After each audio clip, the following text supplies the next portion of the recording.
Thanks for tuning in and welcome to this week's review of the Fantastic Four, The Rise of the Silver Surfer, starring Michael Chiklis and Jessica Alba. It's here. That's bad. That's really bad. We have to destroy this thing.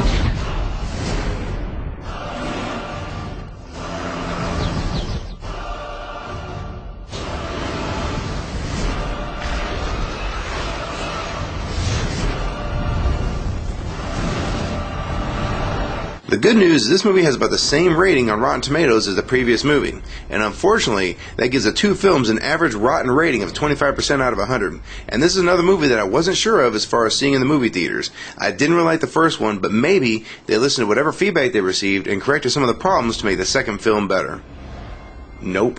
I think what I really learned from watching The Rise of the Silver Surfer was that this movie was probably made more for the merchandising aspect than the actual ticket sales, because nothing really changed from the first movie to this one. Nothing was improved. Part of the problem for me was the casting for this movie.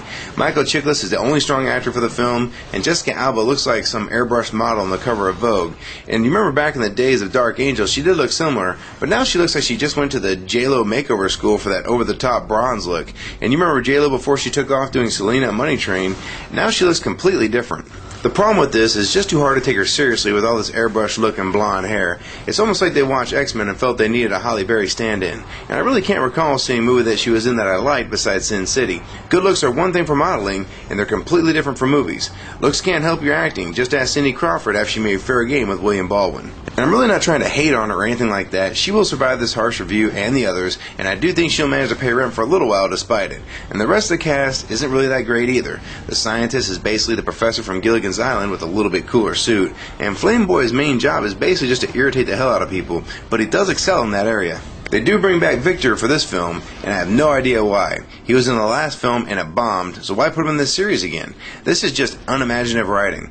And I don't know if this was planned from the beginning, but he should have just stayed dead from the end of the first film. And I guess the studio's like, we don't care if people don't like it, we want to remain consistent. Consistently bad. I think one of the biggest weaknesses for most superhero movies is the interaction between the superheroes and the real people in the film. And the real people always act like they have a say in how things are going to happen. And who has the superhero powers here anyways? You'll find the general in this movie to be the usual dipshit human, dealing with the heroes and the villains of the film. And this is a standard character in most films that just won't die. You can pluck him out of any film, like in Ghost Rider or Hellboy, and the list goes on and on and on. Extremely standard protocol for movies that just mail it in and try to make a quick buck instead of delivering a good quality movie.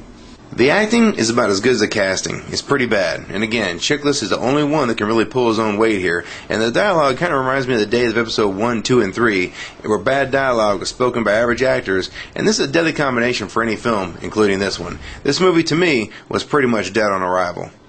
So now I hope that your subscription to my channel will help pay for itself with this review, if you decide to wait on this movie. And I warned many people about Ghost Rider back in February, but I was brand new back then, and most people really didn't listen. But now I think that most people have seen enough of my reviews to know that if I say a movie is bad, then it has to be pretty bad. And I do know how to pick movies that are to my liking, and this is why you don't see me rip on too many movies in my reviews. I know what directors, actors, and writers to avoid by their past work. And this helps me save some money by pre-screening movies through the history of the people that make them. I'm sure this review is not a total shock to anyone who saw the first movie, and most people didn't like that one either. But the one bright spot is, some of the young kids in the theater did seem to be into it, so if you get dragged to the theater with your kids, you may be miserable, but your little ones should have a good time. And the movie does pick up the pace a little bit toward the end of the movie, and some of the effects are actually pretty good. But this is kind of like putting lipstick on a pig. It needs a whole lot more than that to make it look good. As long as the merchandising is selling like crazy, these movies may continue to be made. Eventually, being a bad franchise will catch up to it, and the sooner the better. Since this one is content to be mediocre at best, it needs to be put to sleep after the third installment, and I highly doubt they would give it a mercy killing after only 2 movies. That would be like admitting failure. Unless this movie completely bombs at the box office and doesn't sell merchandise, the third installment is pretty much a foregone conclusion. Even though some of the young kids may like this movie, they might find that a few years down the road that they grew out of it. And I'm curious, leave your comments below of movies that you liked the first time you watched it, and when you came back and watched it a second time, you find yourself wondering, what did I ever see in this movie? We all have movies like that, so let me know your thoughts on this movie and others that don't have any real staying power.